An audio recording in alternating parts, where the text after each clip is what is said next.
Good morning, students. Oxford Public School welcomes you. Myself, Sandeep Nehra, your history teacher. We are studying about lesson 9, Kings and Chronicles. Our next topic is the Mughal court. तो last topic में हमने Capitals पढ़े थे, उसी Capitals के बाद court की बारी आती है। तो जो कोर्ट होता है मुगल के टाइम में, जो कोर्ट होता था वो क्या है, किंग्स के एक अट्रैक्शन का मतलब प्रतीक माना जाता था, उसका एक साइन माना जाता था। तो इसलिए कोर्ट भी क्या है, जो मुगल्स टाइम में थे वो काफ़ी फेमस रहे थे। उसमें सेंट्रल पीस जो रखा था, जहाँ पर मतलब कि राजा जो बैठता था, जो सेंटर की जगह होती थी, उसको तख्त बोला जाता था। क्या बोला था? तख्त। तो तख्त जो बोला जाता था, वो तख्त के ऊपर मतलब इस तरह से कोई हॉल वगैरह किया जाता था, जो दरबार बनाया जाता था, कोर्ट बनाया जाता था कि मतलब जो लाइट वगैरह है, यानी क्योंकि उस समय से ये तो कह नहीं सकते कि हम क्या है, आर्टिफिशियल से लाइट्स थी, तो सूर्य की रोशनी वगैरह उसी तख्त के ऊपर आती थी। आप देखते हो मंदिर वगैरह के अंदर, जैसे जहाँ पर क्या है मूर्ति वगैरह रखी जाती है, तो वहीं पर क्या है मतलब ज़्यादा लाइट्स आती है। तो उसी तरह से तख्त भी इसी तरह बनाए गए थे कि वहाँ पर क्या हो, लाइट्स मतलब ज़्यादा पड़े और पब्लिक उनके सामने या जो भी मतलब उनके सामने रहते हो, वो क्या है, उनको वो राजा क्या है क्लियरली दिखाई दे। तो इस तरह से कोर्ट बनाया जाता था कि कोर्ट में जैसे मान लो कि यहाँ पर तख्त रखा है, सबसे ऊपर क्या है, राजा बैठता था, उसके आगे क्या है, इस तरह से लाइंस बनी होती थी, आपने देखा भी होगा। तो ये लाइंस जितना राजा के नज़दीक होगा, उसका क्या है जो पद है वो भी क्या है उतना ही बड़ा होगा। मतलब कि राजा के पास बैठने वाला क्या है, बड़ा मंत्री मिलेगा, जैसे कि वो प्राइम मिनिस्टर हो सकता है, या किसी उसके आगे वाला ज़्यादा, उसके आगे वाला मतलब इस तरह से कम होते चले जाएंगे, ये डिक्रीज होते चले जाएंगे उन अपने लेवल के अकॉर्डिंग। यानी जो किंग्स के पास बैठता था उसको ज़्यादा पावर। तो इस तरह से तख्त का निर्माण करवाया जाता है, यानी कोर्ट्स बनाया जाता था, और बाकी उसके सामने क्या होते थे, खड़े होते थे। अगर किसी तरह का कोई फैसला दो में व्यक्ति को लेना है तो वो उनके सामने आते थे, बाकी पब्लिक पीछे बैठी थी। तो इस तरह से क्या है कोर्ट्स था। तो उस कोर्ट्स के अंदर क्या है, कौन कौन से एग्जाम्पल सिटेड किए गए थे उसके बारे में बताता हूँ। सबसे पहले है discipline in the court. Court में जो डिसिप्लिन था वो बिल्कुल सबके लिए इक्वल था। ठीक है, अगर क्या है कोर्ट में जितने भी मंत्री वगैरह है या सिपाही वगैरह होते थे या कोर्ट्स में आने वाला होता था, सभी को क्या है उन रूल को फॉलो करना पड़ता था। ठीक है, ओनली जैसे कि once of the emperor set on the throne, जब तक कि क्या है राजा नहीं बैठता था तब तक कोई नहीं बैठता था, यानी उनके सामने वाले जितने भी हैं वो क्या रहते थे, खड़े रहते थे। राजा के बैठने के बाद ही क्या है वो बैठते थे। मान लो अगर किसी तरह का कोई कॉन्फ्लिक्ट चला है, कोई विवाद चल रहा है, किसी का मतलब कार्यवाही की जा रही है, तो अगर उसके अंदर वो राजा खड़ा हो जाता तो बाकी भी उसके साथ खड़े हो जाते। तो इस तरह से क्या है कोर्ट के अंदर काफ़ी डिसिप्लिन था। और वहाँ पर क्या है एड्रेस, फॉर्म ऑफ एड्रेस और कंट्रीज की, मान लो कि कोई क्या है बोलने के अंदर या किसी तरह की डिसिप्लिन के अंदर क्या है गुस्ताखी कर देता है, यानी अनडिसिप्लिन को फॉलो कर देता था, तो उसको क्या है ऑन द स्पॉट क्या कर दिया जाता, पनिशमेंट दी जाती थी कोर्ट की मतलब अवहेलना करने के लिए। तो इस तरह से कह सकते हैं कि कोर्ट के अंदर जो डिसिप्लिन था वो काफ़ी स्ट्रिक्ट था, काफ़ी टाइट था। नेक्स्ट पॉइंट है the form of salutation. The forms of salutation में आप ये तीनों बातें क्या उसमें ऐड कर सकते हो।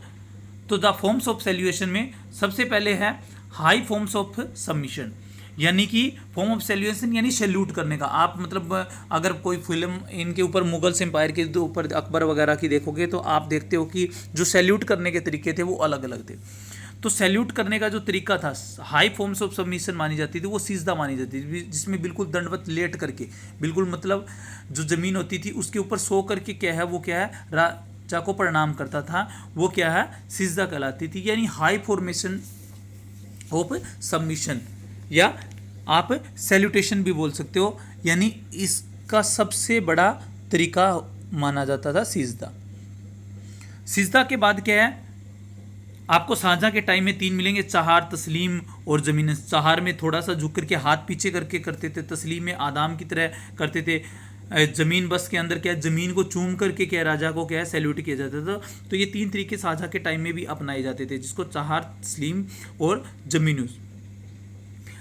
तो इस तरह से क्या है ये सैल्यूटिंग के तरीके थे। एक एग्जांपल दिया हुआ आपकी बुक्स में, एनसीईआरटी के जहांगीर के टाइम में क्या है जेम्स फर्स्ट जो था वो क्या है एक इंग्लिश ओन विद मतलब वो क्या है थेम्स रॉय इंडिया आए थे, और जहांगीर के टाइम में वो उनके कोर्ट में गए थे, यानी दरबार में गए थे। तो उन्होंने क्या है राजा को किसी तरह का सलाम नहीं किया, राजा को किसी तरह का क्या है सलाम नहीं किया, उसको किसी तरह से सैल्यूट नहीं किया, और उनके पास जाकर के खड़े हो गए और उनके पास जाकर के क्या है उन्होंने चेयर्स भी ऑफर मतलब मांगी कि उनको क्या किसी तरह से चेयर्स दे दी जाए। तो इस तरह से जो कोर्ट में बैठे थे बाकी जितने भी मंत्री वगैरह थे उन सभी को क्या है इसके ऊपर थोड़ा सा अफसोस भी हुआ, वो मतलब थोड़े से हैरान भी थे कि इस तरह की बात क्या है राजा के सामने कैसे की जा रही है। तो इस तरह से यह क्या है सैल्यूट का सिस्टम था। इन तीनों को एक ही पॉइंट्स में आप लिख सकते हो, द फॉर्म्स ऑफ सैल्यूशन, यानी सैल्यूट के जो तरीके थे वो कैसे थे, अभिवादन के तरीके जिसको बोल सकते हो। अब नेक्स्ट आता है झरोखा दर्शन। झरोखा दर्शन क्या है अकबर के टाइम में था। झरोखा दर्शन क्या होता था, सुबह मॉर्निंग में क्या है उठने के बाद क्या है जो बादशाह अकबर थे वो क्या सूर्योदय के बाद कुछ मतलब प्रार्थना वगैरह करते ही क्या है एक छोटे से झरोखे छोटी सी बालकोनी के अंदर आ जाते थे। झरोखा का मतलब होता है देखना, एक झलक देखना। तो उस बालकोनी के अंदर आ जाते थे और उस बालकोनी के अंदर वो क्या है खड़े, छोटी सी बालकोनी जिसमें खड़े हो जाते थे, तो लाखों लोग क्या है उसकी पब्लिक के यानी उसके राज्य के जो काफ़ी पीपल्स थे वो उसको देखने के लिए, उसके दर्शन करने के लिए, उसका एक झरोखा देखने के लिए क्या है काफ़ी लोग खड़े रहते थे उसका फेस देखने के लिए। तो उस क्राउड के अंदर सोल्जर्स भी थे, मर्चेंट भी थे, पीसेंट्स भी थे, क्राफ्ट पर्सन भी थे, वुमेन्स भी थी। तो उस जो ये सिचुएशन होती थी उसको झरोखा दर्शन का नाम दिया गया था कि ये जो क्या है अकबर को अभिवादन करने का एक नया तरीका था जिसको झरोखा दर्शन करते थे। और इसको शाही सत्ता का एक क्या है एक प्रतीक माना जाता था कि लोगों को क्या है इनके अंदर ज़्यादा बिलीव है, यानी मुगल साम्राज्य मुगल एम्पायर के अंदर या अकबर के अंदर क्या है काफ़ी बिलीव है। तो उसको अपने आप को दिखाने के लिए कि हम भी इसमें बिलीव करते हैं, लोग झरोखा दर्शन के लिए ज़्यादा से ज़्यादा जाते थे। तो झरोखा दर्शन क्या था अकबर के टाइम में था। नेक्स्ट है कोई स्पेशल ओकेशन के ऊपर भी आप इसमें पॉइंट्स डाल सकते हो कि कोई ओकेशन हो, जैसे कि क्या किंग्स का कोई बर्थडे हो चंद्रवर्ष या सूर्यवर्ष के अकॉर्डिंग, क्योंकि इस जो आजकल के कैलेंडर ये अंग्रेज़ों के टाइम में है, ये तो बाद के हैं, या रोजे जो होते हैं मुसलमानों के लिए वो हो। तो इस तरह की सिचुएशन हो तो उसमें क्या है राजा को किसी फेमस जैसे कि गोल्ड से या किसी और चीज़ से क्या है उनको तोला जाता था, यानी उसका वेट किया जाता था, और उस वेट का जो सामान होता था उस सामान को क्या किया जाता था जो पब्लिक पास खड़ी होती थी यानी उनको देखने के लिए खड़ी होती थी उनमें बांट दिया जाता था। तो स्पेशल ओकेशन भी क्या है कोर्ट के अंदर होते थे। नेक्स्ट है दीवाने खास। नाम से स्पष्ट है, खास का मतलब होता है जो स्पेशल हो। तो दीवाने खास जो थी खास लोगों के लिए, यानी जो मिनिस्टर्स वगैरह होते थे या दरबार के अंदर पार्ट करने वाली कोई क्वीन या रानियां वगैरह अन्य होती थी उनके लिए होता था, उनको क्या है दीवाने खास का नाम दिया जाता था कोर्स। दीवाने आम क्या होती थी आम जनता के लिए होती थी, जिसमें कोई भी व्यक्ति क्या अपनी क्या है किसी तरह की प्रॉब्लम्स को है लेकर के आ सकता है और वो दीवाने आम कहलाती थी, जिसमें राजा उसका क्या है ऑन द स्पॉट सॉल्यूशन भी करता था। तो ये क्या है कोर्ट के पार्ट थे। नेक्स्ट है टाइटल एंड गिफ्ट। कुछ टाइटल एंड गिफ्ट भी दिए जाते थे उसके टाइम में। टाइटल आजकल क्या है इंडिया के अंदर टाइटल अकॉर्डिंग टू आर्टिकल 18 आपने 11th में पढ़ा होगा बंद कर दिए गए हैं, गिफ्ट्स वगैरह दिए जा सकते। तो मुसलमानों के टाइम में टाइटल दिए जाते हैं। तो सबसे बड़ा टाइटल आज तक जो मुगल्स एम्पायर में माना जाता है वो असफ खां है। टाइटल क्या है असफ खां, यानी इस तरह का टाइटल दे दिया था, वो सबसे बड़ा टाइटल माना जाता है। इसके अलावा औरंगजेब ने मिर्ज़ा राजा का भी टाइटल दिया था। मिर्ज़ा राजा जयसिंह और जसवंत सिंह को मिले थे, औरंगजेब के टाइम में दिए थे। ये भी काफ़ी अच्छे यानी बड़ी पदवी के टाइटल माने जाते थे। पेड टाइटल भी थे, यानी क्या था कि आप पैसे देकर भी क्या है औरंगजेब के टाइम में ही था। ये पेड जो टाइटल थे वो औरंगजेब के टाइम में थे। तो क्या था कि आप पैसे देकर भी क्या है टाइटल ले सकते हो, यानी किसी तरह का टाइटल लेना हो तो उसके लिए क्या है पैसे दीजिए आप किसी तरह की जो मतलब गोल्ड के रूप में या किसी भी रूप में, और आपको टाइटल मिल जाएगा।